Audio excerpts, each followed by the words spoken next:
once was a farm that housed many happy animals. Of these happy animals, the 3 horses were the happiest because they had the most freedom and because they did the exact same routine every single day. The white horse with black speckles would walk to the edge of the meadow every morning. They would relax while eating an apple that had fallen from a tree nearby. The brown horse had a routine where they said hello to every single chicken, and they counted every single egg that had been laid or hatched that day. The gray horse had the most redundant routine of them all, but he was definitely the happiest. They would run in a circle in the same spot every single day for hours on end. The ground had become so worn from the horse running in circles that a horse track was clearly visible. One day, a horse racing director showed up to the farm and saw the gray horse practicing. They offered the horse the opportunity to race in a bull event and make a lot of money. They said it would be the Kentucky Derby. The gray horse said, "No thanks, I just want to run in my little circles." The racing director could not believe this. The end. That was an original short story written by me. Actually, I call it The 3 Little Horses That Lived on a Farm and each had their own unique hobbies and special interests. I will be reading you some more short, relaxing bedtime stories. This short story is called Leo the Cat Bakes Waffles. On Sunday, Leo the cat's family was having friends over for a visit. Leo enjoyed it very much when guests came to their house because they would always play and cuddle with him. Leo would be the center of attention the whole time. If he was lucky, someone would hold him and rub his ears for hours. That day, there were delicious smells coming from the kitchen. The family was preparing waffle batter. Leo especially loved the milk that went into the batter. He could sniff it from anywhere in the house. Leo was very good at observing. Nothing escaped him, and today was no different. He sat down on the tile floor of the kitchen and closely followed the waffle preparation. Of course, he was always hopeful that he would get some scraps. Maybe someone or something would spill on the floor and he would get to lick it up. But not this time. What a pity. He dreamed of tasting the milk, but Leo's family always fed him at specific times. They are worried that he might get too fat. When the delicious smelling waffles were ready, his mom sprinkled them with powdered sugar and served them to the guests. Unable to resist sweet things, Leo ran to each guest in turn, meowing affectionately to see if he could get them to share their waffles. But every guest followed the rule about not feeding the cat. With a sigh, he took one last sniff of the delicious scent and retreated. That's when he had an idea. He would wait for the next day when everyone went to work, and he had the whole kitchen to himself. Then he could do whatever he wanted. That night, he could hardly sleep because he was just so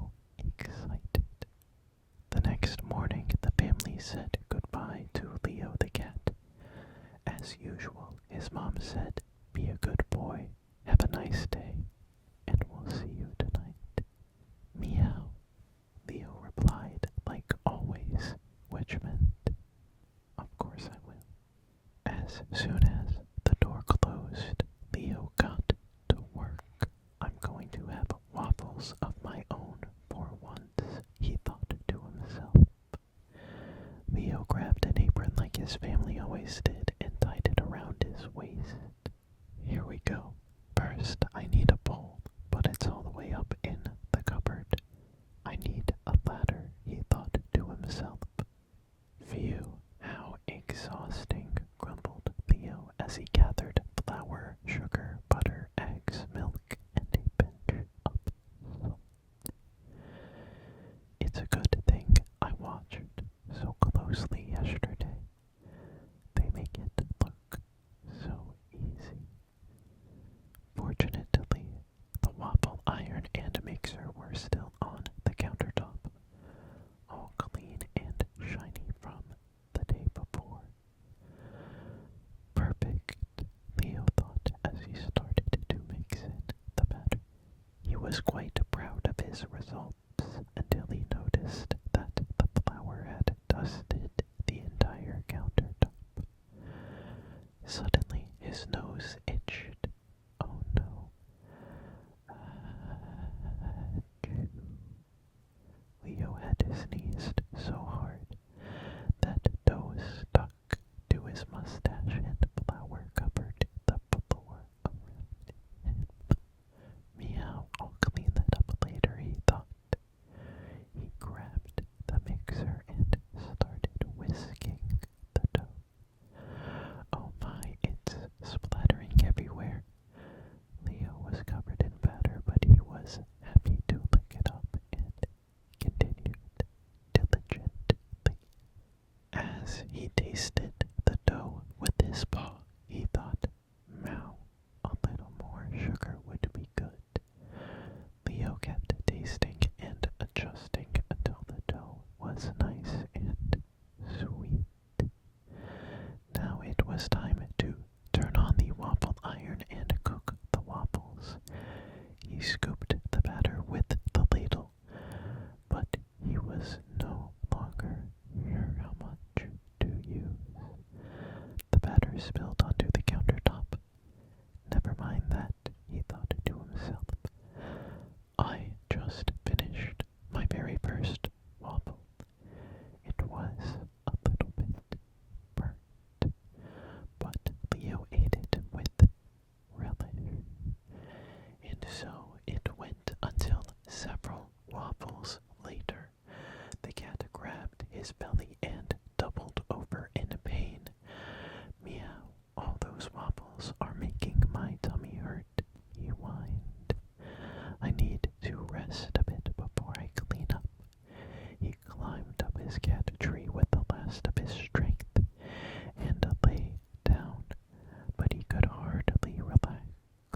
He looked at the kitchen clock and thought, "Meow, it's almost 5 o'clock. The family would be home soon, and I still had to clean up." With a terrible stomachache, he got up and rinsed all the dishes in the sink and put them away. He mopped the floor furiously, but even after all that, everything was still so sticky. Just as he was done cleaning, he heard the key in the lock and watched as the front door opened. His family called out to him like usual, and he heard his mother say in surprise, "It sure smells like waffles in here." She went to feed Leo, who usually couldn't get enough of his food, but today he wasn't eating a thing. He was exhausted and his belly was sticky from all the sugar. She scratched Leo behind the ears and said, "You're all sticky. What did you get up to today? Are you not feeling well? Leo, I think you should go to sleep early and get some rest." Meow, meow, meow,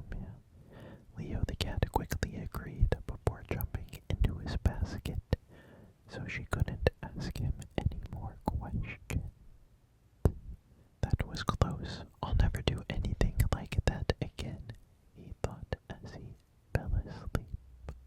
I was not expecting Leo to get away with it in that story. That is crazy. That is crazy. That is crazy. That is crazy. That is crazy. Can you believe he got away with it? Can you believe he got away with it? Can you believe he got away with it? Can you believe he got away with it? Okay. Next story. Alright, alright, alright, alright, alright. This one is called The Spooky Night Castle. The Spooky Night Castle. The Spooky Night Castle. And it is going to be very spooky, presumably. On a tall and barren hill stood a very old, very deserted, and very gloomy knight's castle. The forest that extended from its north side was eerie and full of dark secrets, too. Those that lived in the other part of the forest avoided the castle, making wide circles around that area, and rarely ever speaking about it out loud. The only creatures who ever knocked at the castle gate were passerbys who needed directions, or those who were hoping to meet a real knight inside. Nobody knew what happened to those curious strangers, except that when they went into the gate, they did not come back out. Some say that they were frozen in fright, or that they had gotten lost and they were still wandering around the castle to this day.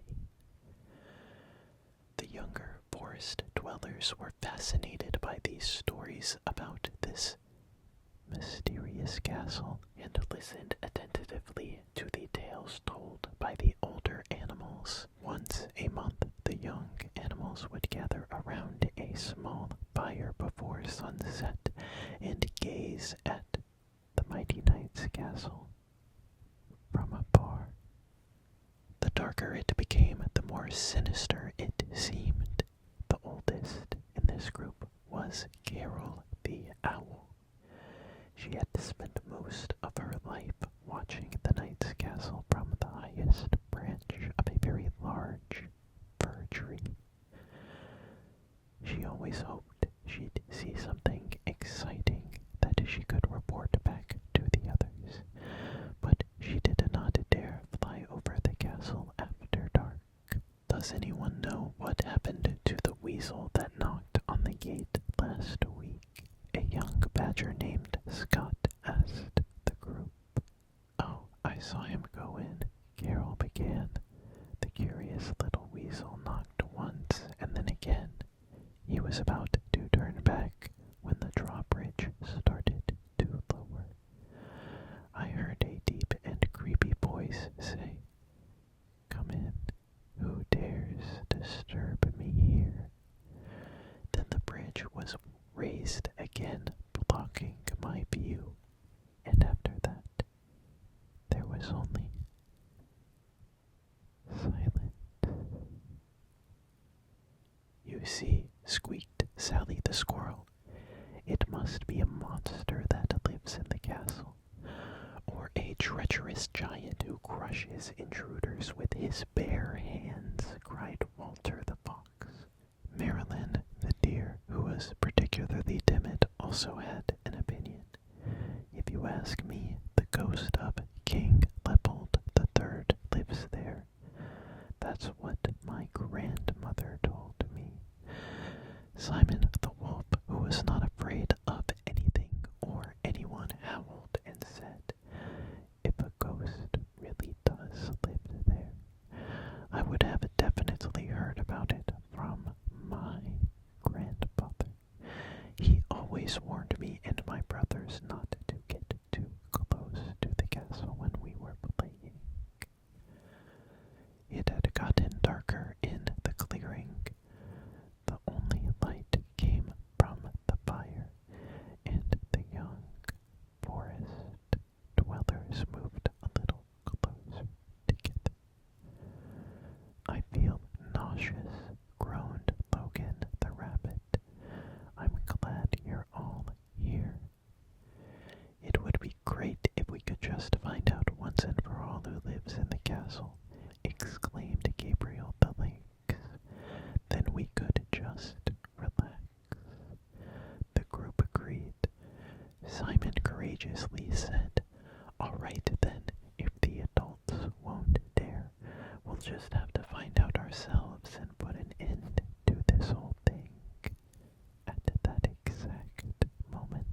she says.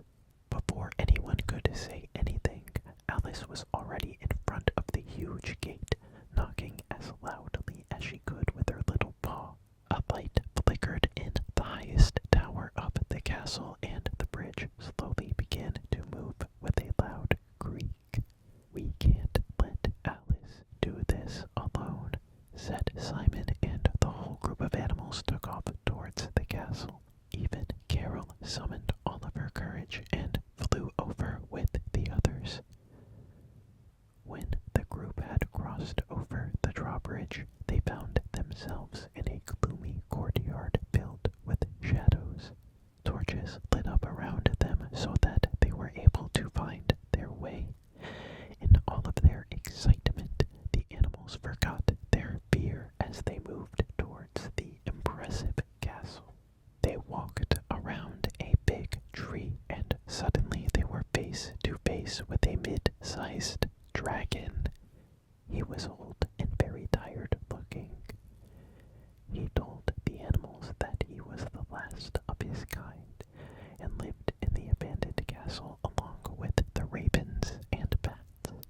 He went on to explain that he was just as afraid of them as they were of him. He was worried they would chase him from the castle when they found out he could no longer breathe fire and wasn't so scary after all. That is why he lived alone, because he was very lonely. But what happened with all those strangers and the little weasel who knocked on your door? They disappeared and they were never heard from again, said Marilyn. All the others nodded. They were close to finding out their answer. "Ah, yes," said the dragon. "The strangers are always curious. They are hopeful that they will get to meet a knight here in the castle, and when they don't find any, they quickly get lost in the many winding hallways. There is one particularly dark and narrow path that leads them under the castle vault through a labyrinth and out to the other side of the river behind the castle. They get pretty spooked and remember their adventure for a long time. They certainly don't come visiting the knight's castle anymore, nor do they suggest anyone else should either. It's the most excitement and fun I ever get around here. The weasel has known me for a long time," he continued. "He visits me from time to time and has promised not to tell anyone so that I can stay here and live in peace." "But what about that eerie voice we hear when someone knocks on your gate?" asked Carol. "Is it the ghosts of nights past?" Walter wondered. The dragon was quiet for a while. Then he said in the same eerie voice, "That will remain a secret forever. You know, Carol, when you are very afraid of something, it seems much bigger and more powerful than it really is." All of the animals nodded in agreement. They felt sorry for the dragon and wanted to protect him. They decided they would also keep his secret so that no one else would ever know what was hidden behind the castle walls as long as the dragon lived there. The end. It was Charlotte's 6th birthday, and as usual it was blistering hot outside. All the birthday guests had gathered in the garden to enjoy a large cake buffet. Charlotte's grandparents, aunts and uncles, and neighbors and mother had baked the most delicious variety of cakes and pies. Charlotte got to be the first to cut a cake, and she chose her favorite. Strawberry with a delicious cream cheese icing. "This is my absolute favorite cake," Charlotte said to her best friend. "Then I want to try it too," Laura replied. When everyone had a piece of cake or pie of their choosing, the party felt like it had was cheerful and enjoying the great weather. Suddenly, Charlotte's little brother Liam jumped up. He dropped his fork and started running across the garden. "What's wrong with him?" asked Laura. Liam was now running around in circles, screaming loudly. As Laura turned back to her piece of strawberry cake, she too started screaming. Sitting on her cake were two yellow and black striped insects, munching on her strawberries. "Charlotte, get them off," cried Laura. Everyone at the table was getting increasingly agitated as more and more of these yellow and black insects came to eat the sugary treats. They were also attracted to the delicious lemonades and freshly prepared fruit salad. Charlotte's mother was trying to calm the birthday guests and cover the cakes and treats so that their buzzing guests would fly away. "Mom, make these bees go away. They're ruining my whole party," yelled Charlotte, who was upset by all the chaos. "Your buzzing guests aren't bees, they're wasps. Bees aren't attracted to candy and cake. They are only interested in pollen and nectar," Charlotte's mother explained. "I don't really care whether they're wasps or bees, they're all equally stupid," Charlotte grumbled. To save the birthday party, everyone was moved to the living room where they could eat and play in peace. Later, when the guests had to say goodbye, Charlotte's mother approached her. "Charlotte, you wished for the bees to disappear earlier today. You're too young to understand the importance of bees, but in a few years you will realize that the bees play a very important role on this planet. What is this story?" "I don't think so," said Charlotte stubbornly. "Bees are annoying. They totally ruined my birthday today." A few years later, Charlotte was celebrating her birthday again on a gorgeous summer day. She was turning 10 years old. Everyone was sitting at a beautifully set table in the garden. "Mom, where is the strawberry cake I love so much?" Charlotte asked. She had gotten her favorite cake every other year so far. "I'm sorry, sweetheart, but there are hardly any strawberries left," she explained. "That's why I couldn't make your favorite cake this year." "But where did all the strawberries go?" asked Charlotte. "Since there are hardly any bees left, the flowers from the fruit trees and the strawberry plants can no longer be properly pollinated," Charlotte's mom explained.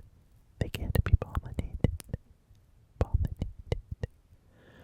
Therefore, many less large fruits grow and ripen, and the harvest is very small." Charlotte remembered her birthdays when there were enough strawberries and got worried. "But if the bees are so important to us humans, then surely something must be done about it. The bees must be protected," Charlotte said with conviction. "What can we do to help save them?" "Let's go to the library and borrow a book about bees and find out how we can provide a place for them to live in our garden.